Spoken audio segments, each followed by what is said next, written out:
As I mature both in age and in understanding of myself and the world we live in, I've become increasingly convinced that it is time for us to change our mindset and language regarding success and failure. I recently read a quote by former IBM president Thomas John Watson Sr.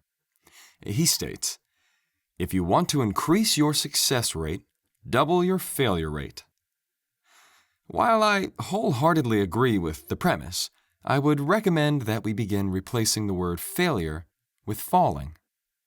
In my experience, there is a very distinct difference between falling and failing.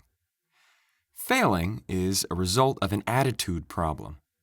There have been times in my life where I felt like I had failed at something, most notably several psychology exams during my undergraduate studies. I found that having an attitude of failure or defeat doesn't propel us toward our goals. Rather, it adds more chains to hold us back. A synonym of failure is fault, which I find incredibly accurate. Whenever I have had an attitude of failure, my first tendency was to place blame on myself or others for not achieving my desired outcome. The attitude of failure can lead to self-pity, which ultimately leads to self-destruction. Self-pity is like a dense fog that prevents us from moving toward our achievements and looking for lessons in our past. On the other hand, falling cultivates an attitude of learning. It holds a lighter connotation than failing. Think of how we teach children to walk. They take a few steps, fall, and we help them up and tell them to try again. This needs to be our attitude in approaching our own shortcomings. Imagine if when your toddler fell, your reaction was, "You suck at walking. Why do you even try? You're never going to walk, so just keep crawling." This sounds outrageous, but it's what we say to ourselves when we fail. When we fall, it provides us with an opportunity to see the 6 links in action. We are able to self-reflect on questions such as, what did I trip on? What was I doing well? And who can help me up? Throughout my life, I have been no stranger to falling, both figuratively and literally.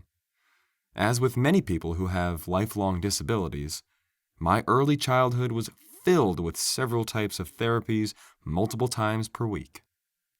My biggest goal in these therapy sessions was to become as mobile as possible. For me, I knew that meant that I needed to learn how to walk. Unlike most able-bodied kids, the process of learning to walk without any mobility devices lasted long into my grade school years. The length of this process granted me the opportunity to gain more experience with falling. Although I fell many times in my younger years, one particular event still comes to mind. As a result of the progress I was making in physical therapy, I began to walk around the house independently, nearing the end of first grade. One day after school, I was walking down the hallway while talking to my younger sister, Becca, who was 3 at the time.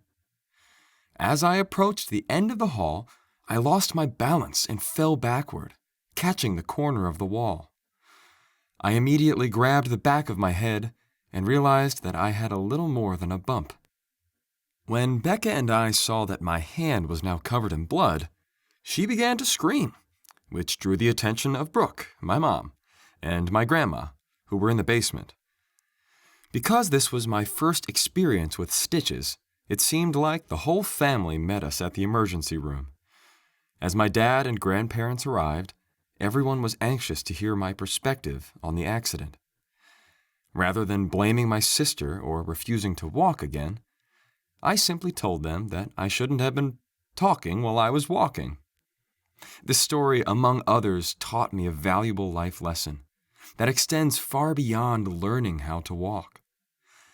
It taught me that falling is inevitable, and that we have a choice in how we respond. On that day in the emergency room, I could have very easily developed an attitude of failure, placing fault on myself or others for the state that I found myself in, and decided to use my wheelchair. However, I chose to remember the progress I had made and looked for a lesson that could help me achieve my goal of walking independently. I learned that I didn't have enough competence in walking to multitask. Discovering this lesson also provided a new goal and motivation. Although I learned to look for lessons in overcoming by literally falling, I have used these lessons from falling when attempting something new at school. In my transition from college into the workplace, even while I am writing this book, the inevitability of falling is relevant to any endeavor that you may embark on. Until you achieve your goals and become a master of what you are facing, you'll make mistakes and have some missteps. That's okay. The wonderful and exciting thing about falling is that we have the opportunity to learn more about ourselves and our mission, and to better define our path to success. Everything begins with little steps. If you fall while taking a step, you haven't failed. Get up, learn from it, and try again.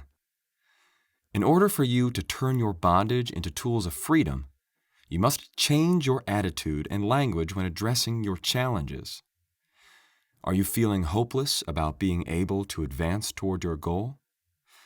This is a sign that you're living with a failure mentality. Perform an attitude check. We do not fail. We advance toward our goals, and we will fall, but we'll learn. Get back up and try again. If you adopt this method as I have, you will not only feel better equipped for the future, but you'll begin to see a clear path to achieving your goals.